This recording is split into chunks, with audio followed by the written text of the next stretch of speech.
Episode 7 of No One Asked Us. I'm Craig Choate. That is Logan Lee. One is somewhere over there. Thank you for joining us again and going on this ride with us for about 7-8 weeks now. Follow us if you like what you've heard so far, the first 6 episodes, or you like what you hear today. Our Twitter for the show is above. Mine is below.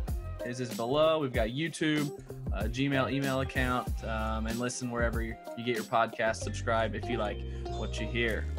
It is about 9:40 Central Time on Monday night. The national championship between Gonzaga and Baylor is into the second half, so we'll keep you updated on how that's going throughout the episode today. Baylor kind of putting it on Gonzaga right now. We'll see if the Zags can make it a game, but it is a 56-45 lead for Baylor with 17 minutes left. Logan, haven't heard from you yet. I've been talking for a couple minutes. How you doing? I was very impressed with your introduction. I thought it was very well done. You've rehearsed it, I can tell. Much stronger than mine. No, yeah, things are good. A little shocked by how this game started. Was probably expecting a little more out of the Zags, but it's been all of the fighting Chip Gaines for the last hour and a half. So what about Joanna? Joanna's too, but I think Chip's there. At least I saw Trey Wingo posted a selfie with Chip. So the fighting Chip and Joanna's have been all over the fighting Rob Jesselsen's. Shout out Rob Jesselsen. Things are good. I'm a little surprised as well. I wasn't sure what to expect from Baylor coming into the tournament because they didn't play great in the Big 12. They had a COVID pause during the season, and they hadn't really looked like they did before. So I wasn't really sure. But this performance they put on today, and even Saturday, I mean, they blew the doors off of Houston on Saturday. I know a couple episodes ago I said Gonzaga might be the best college basketball I've ever seen. And Baylor is just taking them out of everything. Their defense, and we know from experience because they put the clamps on Illinois in December. Mm-hmm. Their defense has been outstanding today. It's looking like Baylor's going to be national champs, but still a lot of basketball to be played. Still same Put your score. Sharpie away. We're not ready for that yet, Seth Davis. Seth Davis, yeah. Is he still doing that? I don't follow him. Yeah. Okay. He is. So while this game's still going on, probably the moment of the tournament happened on Saturday. The 11 seed UCLA hung right with Gonzaga, had the lead most of the game, goes to overtime, and Suggs hits from about the logo, just right of the logo. What was your reaction? Were you watching? I was. It was incredible. I was at my parents for the weekend, and we were watching in their living room, and my mom and Allison were kind of talking over on one side of the room, and my dad and I are kind of like glued to the TV, and we're all kind of in a conversation while the game's going on. And then as soon as the shot goes up, my dad and I just like jump up and start yelling, "Oh my God." And then of course we had to rewind it back so the rest of the room could, catch it. But no, I was crazy. That was far and away the best, probably the single best game of the whole tournament, I would have to think, for sure. Especially from how it finished. But, Gonzaga has looked so good this whole tournament, and now that they didn't look as strong against UCLA played a really good basketball game, just like they have all tournament. But I mean, it took them, overtime to do that, and a last second shot. And as I think it was Clark Kellogg that said it on the post game show, I mean, UCLA didn't lose that game. They just ran out of time. Yeah. I mean, that's all that came down to. So, kudos to UCLA. They made a heck of a run. The whole Pac-12. I mean, we've talked about it a little bit on here. I know it's kind of been, talked about plenty across the country with this tournament going on, but once again, the Big Ten can't get anything together, and the Pac-12 came out of nowhere. And, UCLA and company shocked the world, and kudos to them for making it that far, and to giving Gonzaga, who's, was thought to be the best team in the country, everything they had. We'll see what happens the rest of this game. But yeah, as you said, it's definitely looking like Baylor's gonna come out on top. But that was definitely a fun one. Yeah, the Pac-12 playing so well. I think it's surprising a lot of people, but I think it's our own fault. We don't watch Pac-12 No. games because we don't know how good they are because we don't watch the games because they're so late over there. So that's just kind of the time difference effect, I think. It is, but it's also the fact they weren't seated that high. Yeah, none of them were seated that high. Yeah. I mean, so I mean, yes, us as casual fans in the Eastern and Central time zones aren't watching them, but if that's the case, then the committee wasn't watching them either, because what was the highest Pac-12 school? A 6? USC was a 6? USC was a 6. Oregon was a 7. Oregon State was a 12. 12? UCLA was an UCLA 11. was 11. Colorado was 5. Okay. Sure.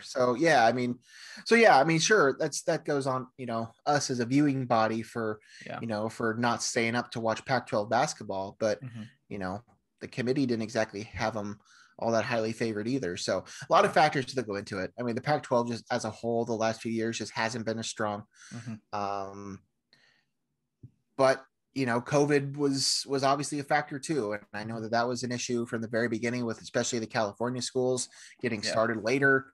But there's obviously there's a lot of talent out there.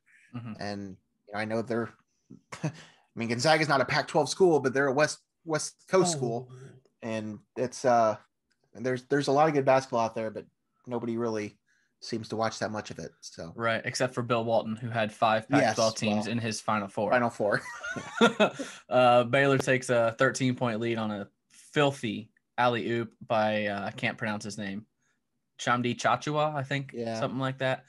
You're about 4 seconds ahead of me. So so Baylor's up 13 now. Gonzaga going to the line. As far as Gonzaga UCLA, I agree, probably the best game of the tournament, maybe the best college basketball game of the year. Honestly, I don't think anyone had a bigger lead than 6 points anytime throughout the game, either team. Gonzaga might have got it to 7 because I think I put some money on Gonzaga on a live line, I think. But yeah, my family was in town. I went south to Pinckneyville to see my family, and then some more family from North Carolina came into town. So we were all watching it as well, kind of playing games. We played a card game throughout the whole first game because it was such a blowout. Didn't even really watch it, but similar to you, we all kind of glued to the TV with throughout the whole overtime. But crazy reaction. That shot's gonna be remembered for a while. Maybe not as much if Gonzaga doesn't go on to win, but awesome college basketball game. I kind of can't believe that the season's over tonight. I know. And there was only one game canceled, and we got to this point. Yeah, I wasn't sure. It's really impressive. Yeah, it's really impressive. And as Illinois fans, obviously their early out was a little disappointing.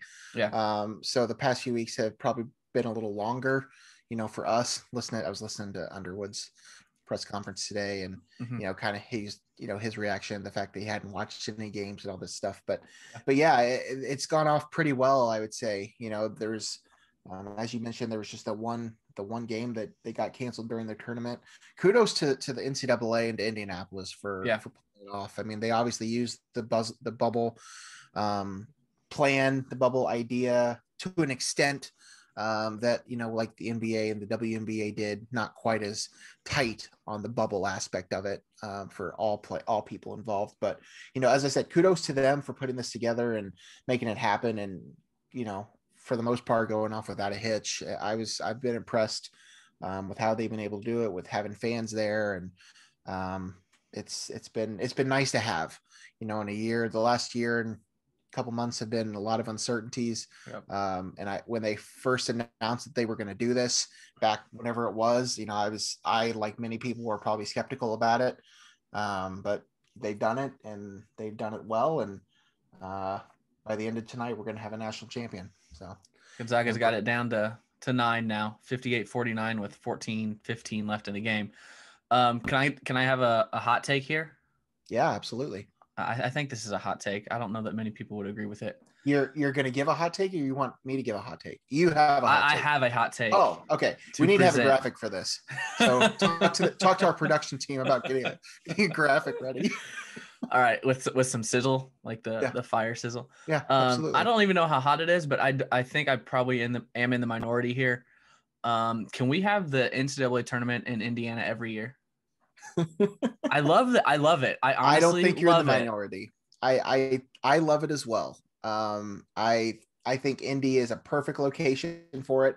I was actually talking to somebody about this the other day, and he had made a comment that he thinks they should do it like this, but maybe in like other cities, do something like this. And I was thinking about that, and Indianapolis is about the perfect location for this. Yeah. I don't think there are very many cities in the country that can house this many games at one time. And part of the reason they're able to do it right now is because there's not as many fans. So they don't need as many hotel rooms. But if you're talking filling up all these arenas, that's the other thing too. Yeah. I love your idea. Trust me. I totally love the idea, but I think there's a lot of factors that go into this. And if you're talking about getting 68 college basketball teams into one city, and you're going to have fans that are going to fill up these arenas on a nightly basis, I don't know if the city can actually hold that. I love the idea though. I think it's great. Yep. I think Indiana is about as perfect as a destination as you could find for this type of thing. I'm kind of and I think you're a little bit like me too, but I'm kind of a geek when it comes to like the logistics of this. Like when the announcement came out, I was all about like looking at the locations and the schedule and how they're going to do all this stuff, figuring out how that was going to work. I thought it was weird that they were bouncing around to different venues. I thought that was interesting. But I love that they've done it. And it disappoints me that I live in Indiana and I haven't been down there to experience any of this. Unfortunately, it's just in the COVID world. I just haven't done it, So obviously, if it was in Indiana in the future like this, I would absolutely be down there for at least a weekend. But yeah, I don't think that's a hot take. I think it's definitely something that a lot of people have thought about. I just don't know that realistically it's a thing. And I'm sure there will be somebody that'll listen to this that'll, I'll get a text from at some point that says, actually, they can probably do it. I'm like, well, okay, good for them. But I struggle to see that. But I would love to see it like that because I think it's actually worked out really well. Yeah. Baylor up to a 16-point lead now. So they're pulling away a little bit. The fan aspect is not something I had thought about. So that's a very good point. I don't know that one city can house all this, but I've been saying for years, and this is totally unrelated to college basketball, and kind of for other reasons, I think this should happen. I think the Olympics should always be in Athens. Just build an Olympic facility for that, because as far as that goes, I know we're getting off our topic here, but as far as the Olympic goes, they go to these cities and they build these awesome stadiums, and then in 10 years they're dilapidated because they don't get used after the Olympics. So I think they need to build an Olympic village in Athens, build all the stadiums, let the Greece national team use all of those facilities, whatever, and just have it there every year so it doesn't ruin these economies in these cities that they go to. But I digress. I get the mindset. I like where you're coming from, and I think there is something to it. I don't think it's going to happen, but because I think a lot of other cities would get jealous, because the other thing too is that's a lot of money that the city of Indianapolis is getting that other cities just aren't getting. Yeah. So they're going to continue to spread the love, and as they probably should. But I agree with you. I think it's worked out really well, and I would like to see them carry it on like that. But we're saying that now because both of us live within a couple hours of Indianapolis, so it's easy for us to say that because we'd love to go and experience it once in a while. But, it's not probably realistic down the road once we're past all of the COVID-19 stuff. So props to the NCAA for getting this on and allowing and getting through the whole season. It's pretty incredible. Wasn't sure it was going to happen. We'll keep you updated. Did you just give kudos to the NCAA? I did. Wow. I think they did a good job here. Wow. They got through the season, which is an accomplishment for the NCAA. This is where Seton O'Connor would play the breaking news. Is that Seton or is that Paul? Plays that? Whoever's hitting the button. Whoever. We're going to give the Saluki credit. I think it's Paul Pabst. whoever's hitting the button. Yeah, I'm not Jay Billis, but there are a lot of NCAA things that I don't agree with, including one tonight, but we're not going to get into that. It's been a fun tournament. I'm glad we got to the national championship game. We're going to have a national champ hopefully next year. We get back to normal and we can go to some games. 16-point lead for Baylor with 12:52 left. We'll keep you updated as the game goes on. The big news for us this week, coming out of Champaign, and maybe it doesn't surprise a lot of people, but because you see names going to the transfer portal constantly at this time of year. But Adam Miller, Illinois freshman from Peoria via Morgan Park, entered his name into the transfer portal. So before we dive too much into it, I just want your reaction when you saw it. Well, I think my initial reaction was something along the lines of, I'm not surprised, but I didn't really have a reason, all that good of a reason to think that. I didn't have any sort of insider information that he wasn't happy. There was just something about it that didn't shock me. And I don't know if it was just because I knew the transfer portal was going to be an absolute mess this year, or there was just something about watching him play and how he was the player that he was those first 2 games of the year. And then how he was, sure, he was a starter and he hit an occasional jump shot and played some good defense. But other than that, he was kind of non-existent for a good chunk of the season. And then he had his shining moment again towards the end of the year. There's just something about the whole thing that just didn't surprise me. That's not to say that I still wasn't caught off guard, because I absolutely was. I didn't know that I really thought that was going to happen, but I think my initial thought was, I'm not shocked. It's still unfortunate. It's still unfortunate for Illinois. I wish Adam the best of luck. Who knows? He might still end up in Illinois. I don't think that'll happen, but it's certainly not off the table. But I mean, he's a good player and he's going to have success wherever he goes. I hope that he has success wherever he goes. But it was nobody really saw that coming. And I don't know. We'll just have to see where it goes, because he was going to be a big part of what that offense is next season. And as it stands right now, I'm not really sure what that roster is going to look like. So yeah, I don't know if Brad Underwood's sure what his roster is going to look like. I was surprised. I agree with what you said, that he didn't reach his full potential this year. But I mean, when you got Io and Kofi, I mean, you're only going to get so many chances. And that might be why he's leaving. I don't know a reason for sure. But okay, let me say this. I think what I thought, where that came from, was I just had this vibe from him from the very beginning, from those early rumors of he wasn't going to come if Io was still here. I just had the feeling that he wanted the spotlight. He wanted the spotlight, and he obviously wasn't going to get that this year. And he knew that. And maybe he realized that he wasn't going to be the focal point of the offense next year either, when the emergence of Curbelo. I don't know. As I said, I have zero insider information. I've never spoken to the kid. I know nothing about the situation, but that's kind of how I have been reading it. Just from my, at a distance perspective.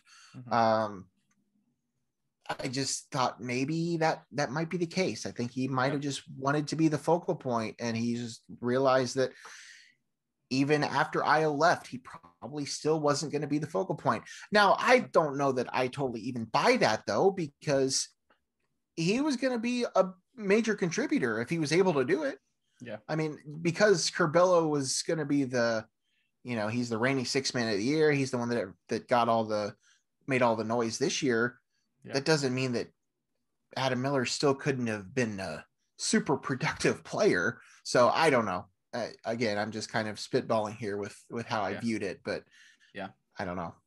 I was, like I said, I was surprised. I'm familiar with probably 90% of the roster just from my previous job at WCIA, where I would interview them constantly. I had talked to Adam a couple times, maybe only once. I think more than once, maybe twice, 2 or 3 times. But he was, I didn't get a good gauge, but I agree with what you're saying, where he committed to Illinois the day after the day after the early signing period ended. He committed to Illinois. So he waited that whole 2 or 3 months, and then he signed on the very last day or something like that of the late signing period. And there were a bunch of rumors that he wasn't going to go, and Michigan got in late, which we'll see what happens. But if he heads up north, I mean, there's some serious stories there. I don't think he's coming back. Rarely do guys No, he won't enter the transfer portal and come back. I know Indiana has had 3 or 4 come back, but they only entered the portal because they fired their coach and they were waiting to see who they hired. Completely different scenario.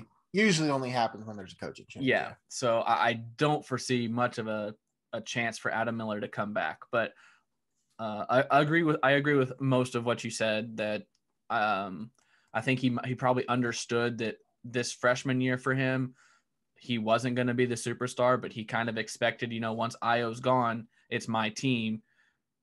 But he really didn't perform great his freshman year, and Andre Curbelo just went on this ascension that leads people to believe it's his team going forward, which it probably is. So again, neither of us are in the know.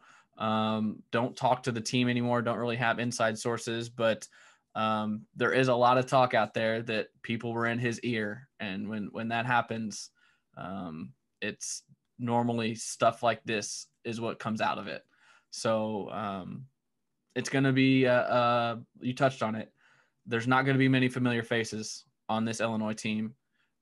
What we saw this year to next year. I think the only for sure's you have are Grandison, Curbelo, and then we saw some Coleman Hawkins. I think he'll be back. So 3 guys that we saw this year might be back. Kofi might be back. I think he's probably the 4th most likely, but a lot of the talk is that everyone else is leaning on leaving. So it's going to be a lot of new faces, and we do know who one of them is going to be, because I think it was Saturday. I get my days confused on the weekends. I get my days confused every day. I don't know what I'm talking about.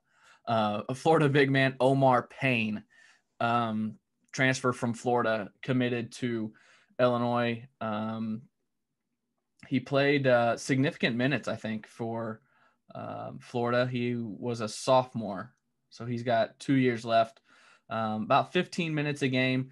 His stats aren't eye-popping. He only averaged 3.8 points and 3.6 blocks a game, so it doesn't jump off the page at you, but he's a 6'10", 230-pound big man. So you have a replacement there if Kofi or Georgie were to leave to pursue other opportunities. I think, and I don't know if you remember this, but what he's most known for is knocking out a Tennessee player in the SEC championship with a vicious elbow, flagrant 2. He got tossed from the game. But I think this is a good fit. On paper, it seems like a good fit. Also, going back to his high school recruiting class, he was 1 spot ahead of Kofi in the 24/7 rankings, and like 1 spot below Drew Timme. He was like 45 or 46. So he was right there. He's a great prospect if he can put it all together. And I trust Orlando Antigua. He's a proven big man coach. Anthony Davis, from his time at Kentucky, he's got a bunch of bigs, and then Kofi. So I think it's a good fit. Did you know anything about Payne before he committed, or who he was? No, not much. I mean, I knew him from, as you talked about, from the Tennessee incident. I remembered the name at least. After looking into him a little bit, as you talked about it, I mean, he's not a stat powder, at least in his first couple seasons. He's not somebody that's gonna put up a ton of points, but from what I understand, from what I've seen, I think his production was, from a minutes perspective, at least, was definitely positive. So, again, as you've talked about, it's kind of everything's still in limbo. We don't know the situation with Kofi. We don't know the situation with Georgie. So just having a post player who can get you minutes, whether that's as a starter or off the bench, is going to be huge for this team. I think they're obviously still going to have to figure out more situations. They got to figure out how the roster is going to build, how the roster is going to fit, who's going to fit into what spot. I think they still need to figure out the situation at the 4. I'm not sure if that's Grandison or not, but I mean, they've been rolling with DeMonte Williams playing the 4, and he's about 6'3". So I don't know. There's a lot of questions there. I did not know much about him. But from everything I've seen, obviously there's a lot of positive to take from it. I think post players are probably very excited about the opportunity to come work with Antigua. just based off of his story and the resume that he's built from the players he's worked with. So it'll be a good opportunity for him. Illinois needed some positive news after the Adam Miller situation. So it's definitely not the last you're going to hear of the transfer portal when it comes to Illinois basketball this offseason. Yeah. But it's definitely a start, and just gotta keep building. I mean, that's where this game is gone to now. Mm-hmm. The days of, recruiting the freshmen are over. And I made the mistake. I've said it for a few years now. I have found college basketball personally. I have found college basketball more difficult to follow. Yeah. With the one and done system. And maybe it's just because I was younger and I didn't have as much going on in my life. I don't know. There could be a variety of things, but I remember when I was, younger, that it was easy for me to follow college basketball because I was constantly watching. It was a lot of the same guys year over year, or they were at least there for 2 or 3, 4 years. Mm-hmm. But now the system has changed to the point where, the good players are only there for a year and they dart. Yeah. Well, now it's hard to even follow your own team because guys, it's not even the matter of a year. They're just leaving whenever they want. Mm-hmm. And I don't know. We'll have to see what happens with this whole portal situation with there's a lot of factors. There's the whole COVID year built into it too. So I think that's definitely affecting some things, but you and I had kind of texted a little bit during the season, kind of think about what next year's roster would look like, what next year's lineup and next year's rotation would look like. And I think we were way off base from that.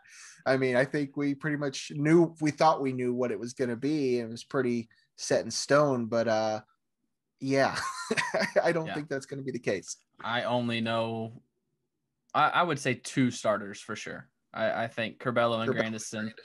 I think they're pretty much locked into the starting role. Now, does Grandison play the 3? Does he going to have to play the 4? I think also a lot of people forget about Austin Hutcherson, who has looked really good. So hopefully he can bounce back and give us some minutes. But, and I've told this to a couple people, and I don't want it to get taken out of context, but as it stands right now, and this might be a harsh statement, but I think the transfer portal is or could ruin college basketball. Now, I did see some stuff today that this free 1-year transfer might just be this year. Yeah. I need to look into that some more. I think they're just, the way I understood what I read and saw today was that they get 1 free transfer like right now, but starting again next year, you're going to have to do the sit out. I'm not exactly sure, but if this continues where it is now, I don't like where the game's going. But preface it with this, we got to have what's best for the players too. But yeah, I agree. I don't think it's serving the purpose that it's intended to serve. No, I think it's almost being abused a little bit. I don't want to get into too much of this right now because we're already 30 minutes into the show and we got other stuff to talk about. But the portal as it stands right now, I'm not sure if I like where it's going. I'm all for kids transferring because, coaches can leave and coach the next year and all of that stuff. So I'm all for the kids playing where they need to play, but it's becoming something that I don't know. Like you said, it's going to be so hard to follow and cover. Yeah. And I don't know. I see where they're coming from, but I just don't know that there's a better way to do it that's less hectic. I mean, this is what we got. And Brad made the comment during his presser that, he said it I don't know if he said it or if somebody asked him, but the idea is that it's hard to recruit freshmen now. Yeah. Because not only you have to deal with the guys that are the one and done type of players, but you also have the players that will just go there for a year and then leave just to leave and go somewhere else. Yeah. If your focus as a coach and as a staff really has to change with how you build your program, and when you have a season like Illinois had, really the last 2 seasons like Illinois had, and then, with the potential for as many players to come back as they had.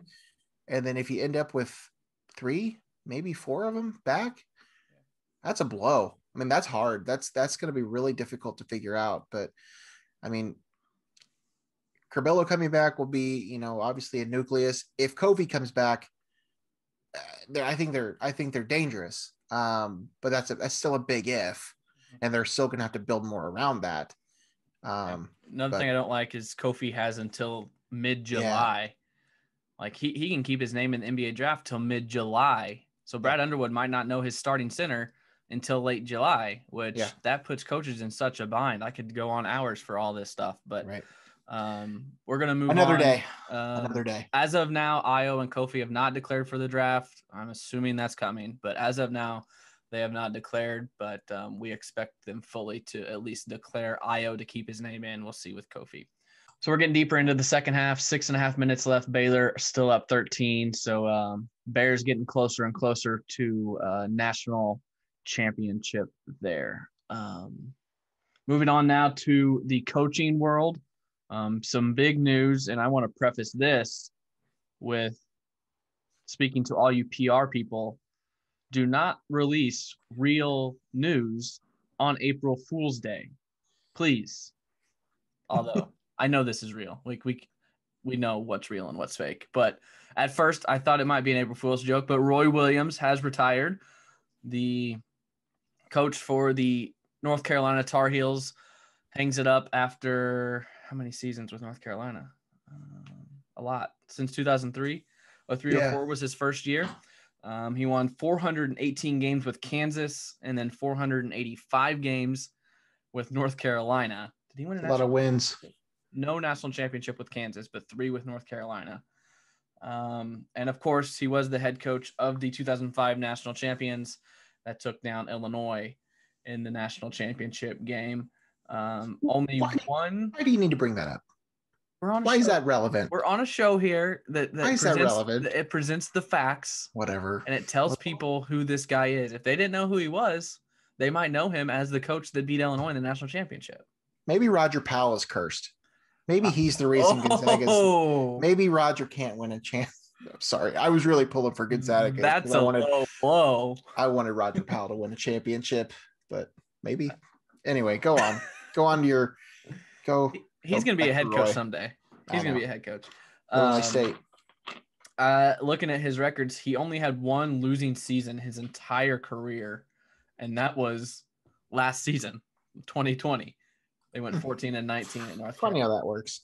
But yeah, and I've heard a lot of people say this, he has had 2 separate Hall of Fame careers wrapped up in one. Because his career at Kansas, he was a Hall of Fame career, and in his career in North Carolina, Hall of Fame career.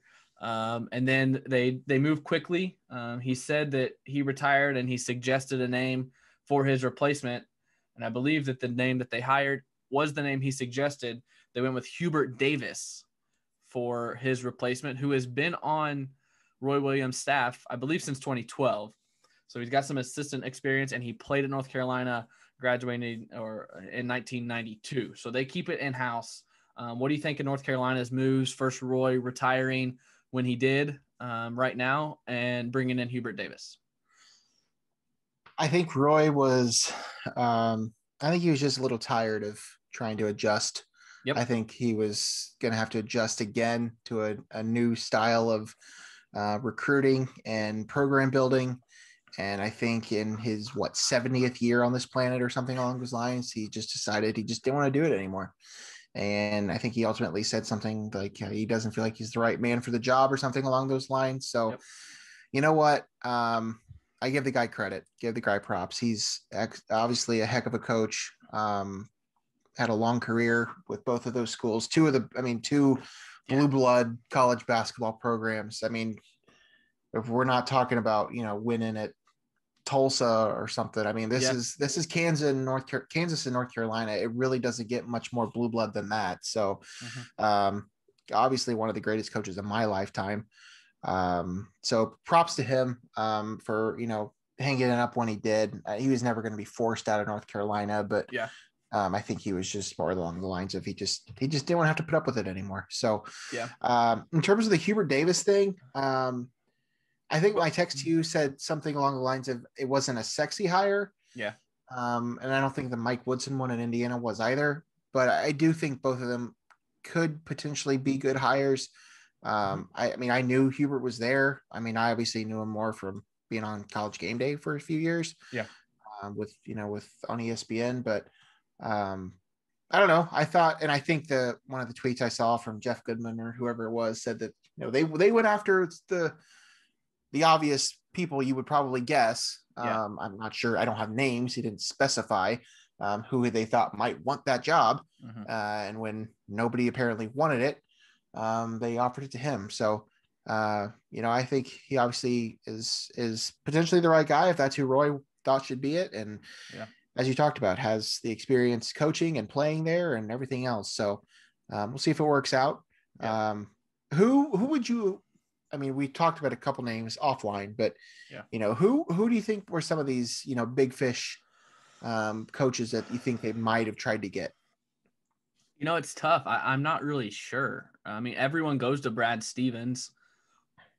Anytime there's a big college opening, everyone goes to Brad Stevens, and I don't know why. He's coaching the Celtics in the NBA. Like, why are you going to leave that gig? He's not going back to college. A name that I thought of is coaching right now, maybe Mark Few. I think we might have discussed that on the text. I think both of them. I think both of these coaches could have been. Yeah. Mark Few is the first one that came to my mind too. Yeah. But I didn't realize Drew had been at Baylor for so long, but during the intros, they said like 18 years or whatever. Yeah. Wow. Baylor, by the way, they're up 19 now with 4 minutes left. So this one's over. As I said to you, if Mark Few is not leaving Gonzaga for North Carolina, there's no reason why he's obviously not going to leave Gonzaga, which is fine. Yeah. I mean, he's turned it into a premier basketball program, and I'm sure he's getting everything he wants there. And why would he leave to go to some place that's going to have even more pressure? So, but clearly, I mean, I don't know what else you want. If is Duke, I mean, is Duke considered the higher job that he potentially would hold out for? I don't know. I just don't understand why you want to stay in the WCC. I mean, I know you're a 1 seed, you're in the national championship. What does it matter? What is he? What's he going for? Yeah. A legacy? What more does he have to do to his legacy? I mean, his whole life, Mark Few's whole life has been Gonzaga. He was an assistant coach there before he was a head coach. So he's planted there. So I guess I understand why he wouldn't want to leave. But if he's not leaving for North Carolina, the only better jobs than North Carolina might be Duke, UK, Kansas, or not Kansas. Maybe Kansas is Kentucky. I mean, so I don't see him leaving Gonzaga. It's very possible he still wins a national title. Obviously, it's not like it's going to happen tonight, but he doesn't even have to win a national title at Gonzaga, and they'll still put up a statue for him. I mean, I don't know. As I said, I thought maybe if he was going to leave, it might be for Carolina, but either way, Mark Few's salary at Gonzaga looks to be $1.9 million, while Scott Drew makes 3.3 at Baylor. So if Baylor's paying 3.3, I'm sure North Carolina is going to pay more than that. So money isn't an issue for Mark Few, apparently. No. The other realistic ones that I said, I think to you, was Wes Miller at UNC Greensboro, played at North Carolina. Jerry Stackhouse was played at North Carolina, but he hasn't really done anything at Vandy. As far as the big swings they took, I don't know who it could be. I really don't. But I think Hubert is a pretty good hire. He knows the campus, knows the school, knows this team. So the guys probably aren't going to transfer, although they already had one. Walker Kessler, their big man, said he's out. But do you think he'll get Vince Carter to be on his staff? Well, that's another name I texted you. I think it'd be awesome, but I don't think so. No. But the other big news coaching wise this week was Chris Beard going to Texas. I think that was a foregone conclusion, pretty obvious move for him. I know I have a couple Texas Tech alum buddies, and they were not happy with Chris Beard, but how can you fault the guy for going to Texas from Texas Tech? I mean, that's a huge step up. So a good hire for Texas, filling Shaka Smart's shoes. But you said earlier that these coaching hires, none of them are sexy, and literally no head coaching hires have been sexy this year. They've all been kind of like, really, that's the guy you're going with? Yeah. Why do you think that is? I don't know. I don't either. There's a lot that I don't know about in the world that I don't know if it has something to do with the world we live in. This is one of those things. I'm not sure if it's something that has to do with that. I think we're seeing a shift in what schools want. Yeah. I mean, I don't know that, I'm thinking back to the days where the logical step was from a, you know, from a Valley school to a, whoever, or, Yeah. like a Matt Painter or Bruce Weber from the MAC, like a John Gross or something like that. I mean, that didn't work out very well, but that was the logical step. Yeah. And we're not really seeing a lot of that right now. And again, I don't really know why that is. Maybe there's just not anybody at that secondary tier that's a big enough name. Mm-hmm. I don't know. I don't know. I'm not sure. Not that any of these hires could be bad. I mean, obviously we don't know. They just happen, but Yeah. Whether it's Shaka Smart going to Marquette, or the Woodson hire, or the Davis hire, whatever, Mm-hmm. they could all work out, but we don't really know. They've all just kind of been a little not what I was expecting. So yeah, every year there's those hires that we're like, really, that's who you're going with, and they turn out to be great coaches. And then there's the hires that we're like, oh, that's a home run hire, and they're fired 4 years later. Yeah. So we'll see. I don't think any of them are necessarily bad hires. No, they're just not. Everyone seems to be going for the Illinois guy, like get the guy that played there or whatever. I mean, there are so many coaches that are coaching their alma mater that it's crazy. One of them will undoubtedly be a bad hire. Yeah. When we look back on this 5 years from now, I'm not going to try to predict who, but I mean, that's just how it's going to work out. But as it stands right now, I mean, I don't have any issues with it. One last name. Who is that for you? Who do you think it's going to be?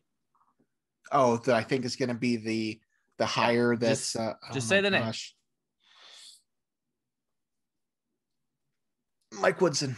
That's what I was going to say too. That's what I was going to say. Although I could see it being Chris Beard as well. Yeah. Those are two programs that I think have loftier expectations for their basketball programs than they should. Yep. For two different reasons. I mean, North Carolina, Hubert Davis is going to have a lot of pressure because it's North Carolina, and it's going to be expected that he's contending for a national title every year. I don't think it's expected that Indiana and Texas are contending for a national title every year, but I think it's expected they're contending at least for a conference title every year, or at least close to it. So the one that has the least amount of pressure is Shaka Smart. So I think he could do really well at Marquette. I mean, kudos to him for making that call. I don't have any issues with that. There's no pressure. I mean, there's obviously pressure, but Marquette does not have the same type of reputation and fan base and amount of pressure as a North Carolina, Indiana, or Texas. So all right, we got 2 minutes left in the national championship. Baylor is up 84-65. So Baylor Bears, your 2021 men's basketball national champion. Before we get to that, we'll recap that once the game officially gets done. But before we put a bow on the season, the women's Final Four concluded Sunday night with Stanford beating Arizona by 1. Stanford won both of their Final Four games by 1 point and avoided the buzzer beater on both occasions. Logan, you said before the show that you didn't get the chance to watch because you were on the road. I watched. I think I picked it up halfway through the first quarter. So I watched 3.5 quarters of the game. Stanford had a huge size advantage, and they were locking up Arizona's good guard, Aria McDonald. Sorry. Williams is Stanford's lead guard. But then Stanford came back and made it a game. Arizona came back and made it a game. Stanford was up big. Arizona came back and made it a game. This Final Four was the women's Final Four was really, really entertaining. With UConn going down to Arizona. Arizona was a 3 seed. Getting back to the Pac-12 dominance that we were talking about with the men, 2 Pac-12 schools in the women's championship game.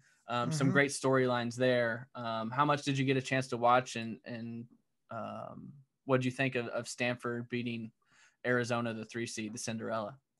I mean, I tuned in throughout the tournament bits and pieces. As I said, I didn't get to catch any of the championship game. But I mean, Stanford's impressive. I mean, I think not necessarily the most impressive win of the tournament was Arizona over UConn, but that being a 10-point game, I think was a little more shocking. I did catch more of that game. Yeah. But yeah, as you talked about the Pac-12, I mean, basketball in the Pac-12 this year was just phenomenal. Yeah. On both sides of it. So, kudos to Stanford for pulling that out. It was, and you mentioned it, the women's tournament was the Final Four. The tournament itself was exciting, but it usually is. Yeah, it is. I mean, the women's Final Four is usually, Yeah. there's usually a lot of fireworks there. Yeah. Which is obviously, been a lot of fun to watch. And so wrapping it up now, with the men and the women. So basketball season is finally coming to a close. Yeah. That Stanford women's team had Russell Wilson's younger sister on the team, who had a serious injury, I think a couple years ago, maybe her freshman year, had a really serious injury and came back from that. Also during the broadcast, they said that their center, her name's Cameron Brink, her godmother is Steph and Seth Curry's mother. So there were a lot of a lot of big connections with that Stanford team. So that was cool. Yeah. Cool to see. We're down to 47 seconds left. Gonzaga tears are flowing as Gonzaga hits a three, 86-70. There goes my square. I had 6-8, so my square is dead. 40 seconds left. Baylor, national champs. What do you think, Logan? I'm a little surprised. Yeah. I mean, I think going into this, I said all along Gonzaga was the better team. Going into the tournament, I said Gonzaga was the best team. Obviously, I wanted it to be Illinois, but I was shocked how this game started. It was all Baylor from the very beginning. Gonzaga really never had it close. Obviously, we haven't been paid all that much attention here in the second half, but Scott Drew's built a really strong program at Baylor. This will be their first national title. Basketball in the state of Texas is kind of an afterthought at times. And to pull this off, using transfers and all that he's done, it's very impressive. Very impressive. Yeah. These were the two best teams from the start of the season. The fact that we got this as a championship game is definitely says something. As I said, not the outcome I was expecting, but happy for Baylor, happy for this team. That they're good, obviously very good. Gonzaga, not a perfect season anymore, so that's something. Yeah. Thought they were going to do it. Yeah, I did too. And taking nothing away from Baylor, because I agree I still think Gonzaga was the best team this year. Baylor is the national champion, but they're just one of those schools that you're like, really, Baylor wins the basketball national championship? Yeah. What? Like Baylor? But congrats to them. They had an outstanding season. They took it to Illinois earlier in the year. They just took it to Gonzaga. I think this tournament obviously proves that Illinois is not ready for this stage. This might have been their best chance, but there's still a long way to go for them to get to where these two teams are. So college basketball season is complete. Baylor is your national champion. So now we turn our attention to the Diamond, and MLB open their season this week. Cardinals are now 2-0. Cubs, are they 3-1? Did they win tonight? You say the Cardinals are 2-0? I believe they're 2-2, Craig. 2-2. Sorry. Yeah, the Cubs are 3-1. The Cubs won't beat the Brewers tonight. What'd you see this weekend from the Cubs? Was it? I know it's early, but how are you feeling after week one? Are you seeing any positives? Well, the first game was not positive. Kyle Hendricks did not look good. The positive is that they've been pretty proficient with their runs scored. Yeah. They haven't had a lot of hits, but they were, especially those first three games, they had first three wins, at least they had scored off of, the hits that they had. So, the offense, the bats seem to be clicking early. I mean, me and Cubs fans alike have been concerned about what we are going to get out of this offensive core. And we're only 4 games in, but so far so good. Trevor Williams tonight had a perfect game going through like 5 innings. So that's nice to see. Zach Davies looked good in his debut for the Cubs earlier. And I don't know. A lot of optimism, I think, still here as we get into the season. I was fairly pleased with how they opened the season, other than that very first night. But yeah, 3-1 to start. I'll take it. Yeah. Who's the Alzolai, fifth starter? Yeah, he'll start tomorrow. Yep. Okay. Cardinals 2-2. It was good. They've been talking about how. Gosh, I'm screwing with my glasses. They've been talking about how Alzolai has been taking notes from Arrieta all spring training, and they showed him during the game when Arrieta was pitching, actually taking notes in the dugout. So that's cool. How's Boog and the Marquee sports team been? Boog's been great. I had some issues tonight with Marquee. I couldn't watch the app. We were watching something else on TV, so I was trying to pull the app up on my iPad, and I couldn't even watch the damn game. That was just annoying. Boog's great, though. I love Boog. I love Boog and Jim DeShays. I love the product they're putting out, but I mean, only half of Cubs fans can actually watch it. And then me, like, I actually have the capabilities to watch it, and the app just decided to not work tonight. So it's a good thing I didn't want to watch that perfect game through 5 innings, because I wasn't able to. I got a question for you. Yes. Have you and Boog Sciambi ever been in the same room? Probably once, yes. Probably like the winter meetings in 2012. When you text me that, when you said something about I'll tell Boog, I thought you were gonna send back a text right away to me saying, "Hey, my friend wants to know." That's what I was waiting on. That would have been smart. He's one of my favorites. So it's happy for you Cubs fans that I love Boog. They get to listen to Boog Sciambi every night. Now he's not doing every game, right? Because he's still with ESPN. No, he's still going to have some ESPN. So they're going to have a rotation of fill-ins. Pat Hughes, who's the radio voice, is going to do some. Chris Myers from Fox Sports is going to do some, and Beth Mowens from ESPN is going to do some. I'm excited about that. But Boog will be on there for most of the season at least. So I really like him as well. It'll be good. How about your Cardinals? How do you feel about your 2-2 start? They didn't look as good against the Reds the last couple of days. No, it's playing out about as I expected. I mean, I just don't like the pitching. I don't like the rotation at all. Even Flaherty struggled. Cardinals just got lucky that they scored 11 or 12 runs on opening day because Flaherty gave up 6. I'm worried about the pitching. Bullpen, I mean, we got a lot of good arms. Alex Reyes looks lights out. They've got him in the closer role, and he looks filthy. Giovanni Gallegos and Jordan Hicks look really good in the bullpen, but then you got guys like Tyler Webb and like Ryan Helsley and a couple rookies in there. I don't like the pitching that we're throwing out there.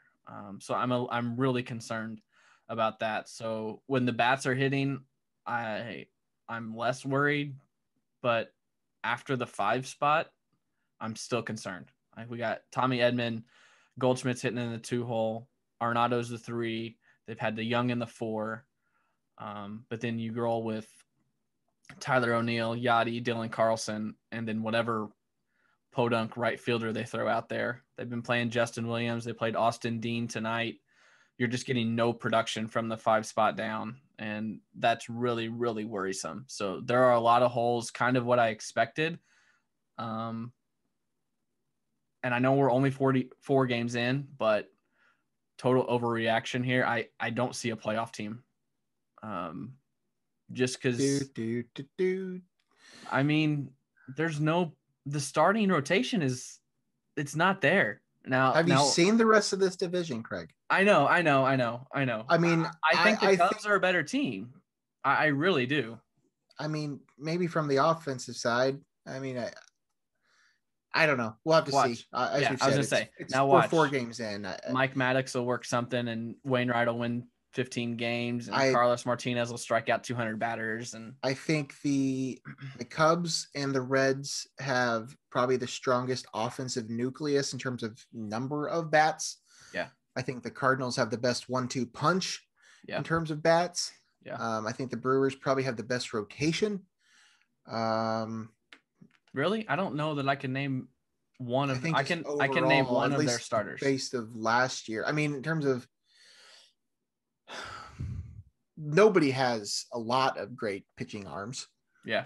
I mean, that's just not a True. thing. I mean, each team has one or two guys that you might trust, but yeah, I don't know. As I said last week, I think there's a good chance this could be a 4-team race up until the very end. Yeah. 85 so we'll games wins it. I think it's possible. I did have another fantasy draft this weekend. Oh. It was auction. And is this your first auction? No, I mean, I've been in this league for okay. I've been in this league for 5 years.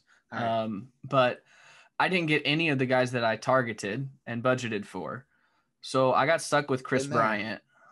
Is that bad? I don't think so. How much did you give up for him? So it's a $26 salary cap draft day, and then it goes up to 32 through the season. And I spent $3.10 on Chris Bryant.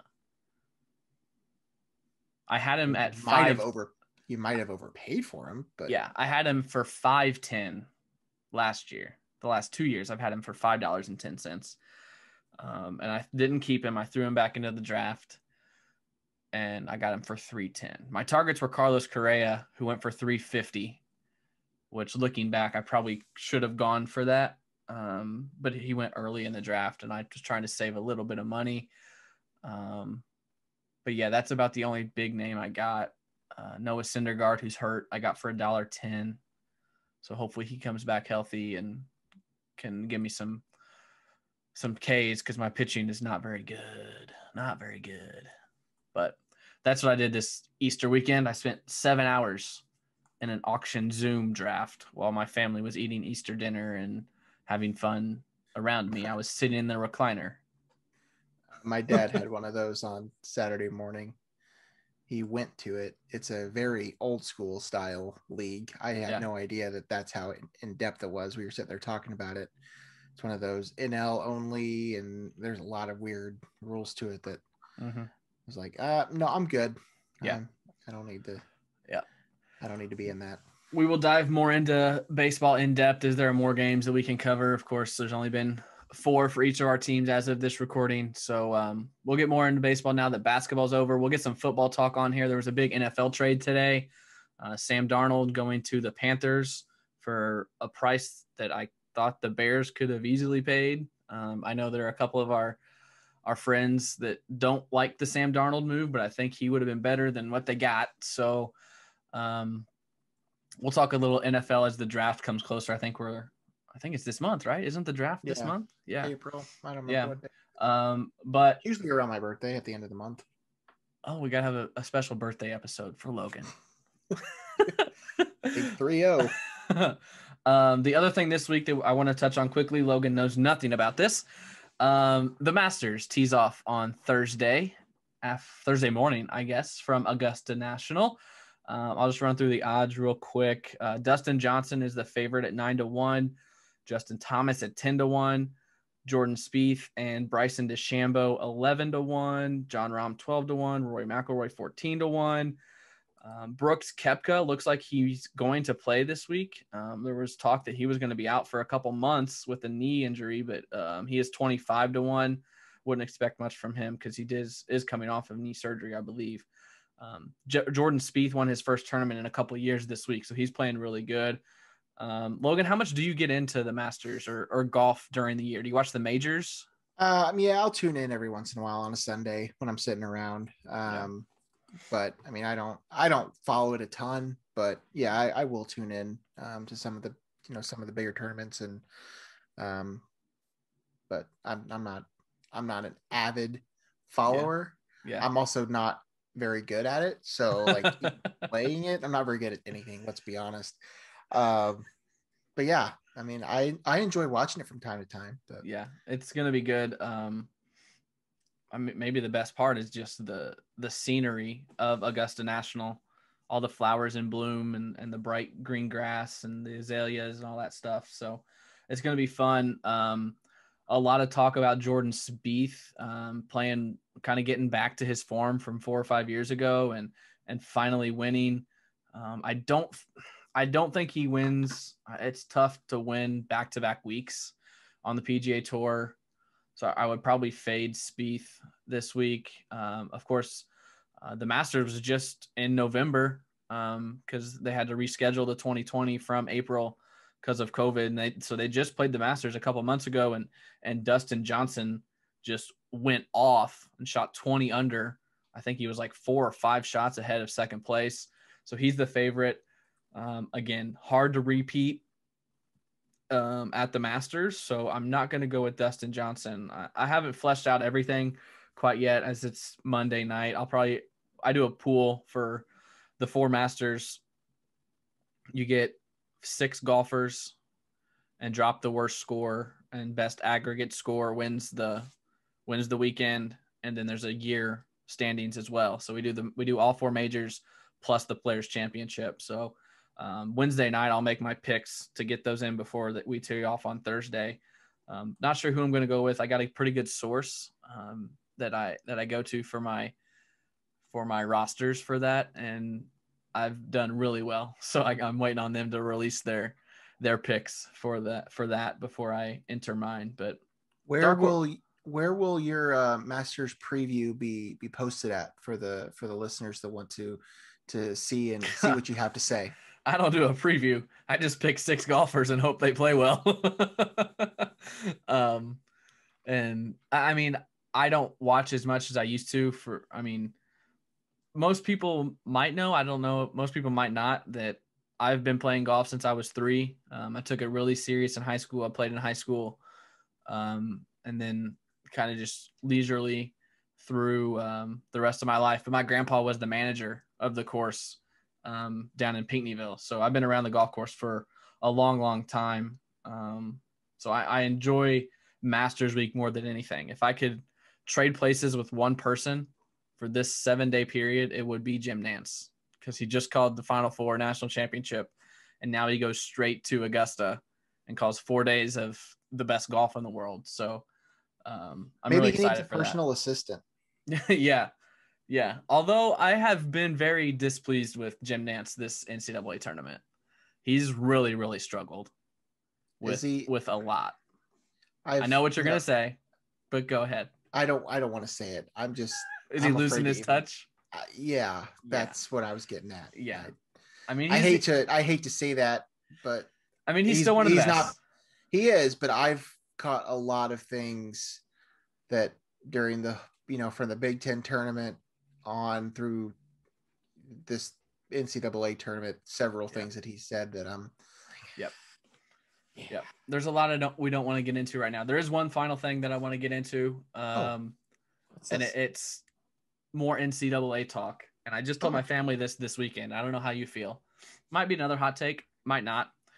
For the first time this year, and maybe it's because of Jim Nantz, I really don't like that the tournament is on CBS, TNT, True, and whatever those stations are. TNT, TBS, TNT, whatever 4 they are. True. Turner Sports. I really don't like that Turner Sports has the rights to the NCAA tournament. And I think why is that? This year's the first year. Because they call 1 game a week through the season. So that's when you get what Jim Nantz did this year. That's why it happens. Because he's busy calling NFL games and all of that throughout the season. He doesn't call the college basketball game until the tournament. So they're not as knowledgeable. And I know it's the money talks thing. Like, they bought the rights to it, so they get it. But give me it on ESPN, where you've got games every night and their broadcasters know these teams and know these players and remember games from November where this happened and that happened, instead of Jim Nantz and Grant Hill, who are calling 5 games a year and they're relying on these researchers. Craig, that is an excellent point. You're absolutely right. And I hadn't really thought about it like that, but that's very true. Like, they don't. I think, if I remember right, I feel like Jim Nantz used to call a couple of games a year. Yeah, he might do like that Sunday matinee game. But no, because he's doing NFL. Well, I guess NFL ends. I don't know. Yeah. But yeah, you're right. I think there is something to that. I mean, CBS at least has games. Yeah. During the basketball season. Now Turner doesn't. Right. But yeah, I mean, ESPN's obviously the only other place it could go. Right. And yeah, I mean, we know why it's not like that. But you're right. I mean, that's a very good point. And I'm not saying it's going to or expecting it to move, but now several of the broadcasters do basketball throughout the year. A lot of them do. Yeah. But it's the guys that are calling the Final Four. It's Jim Nantz that really hasn't, and Grant Hill's doing NBA games. So, it's I agree with you. I think there's definitely something to that. It won't change. I'm sorry. No, it's not going to. It's how it's going to be. But I've done that in the past where I've figured out who from ESPN would have called these games, and I've done that. Probably made a spreadsheet at one point. Give me Jason Benetti on a national championship. I love it. I love Benetti. Benetti had 2 baseball games today. Yeah, he's the best. We'll end with that. Logan saying he agrees with me, and I made a good point. That's a good way to stop this episode.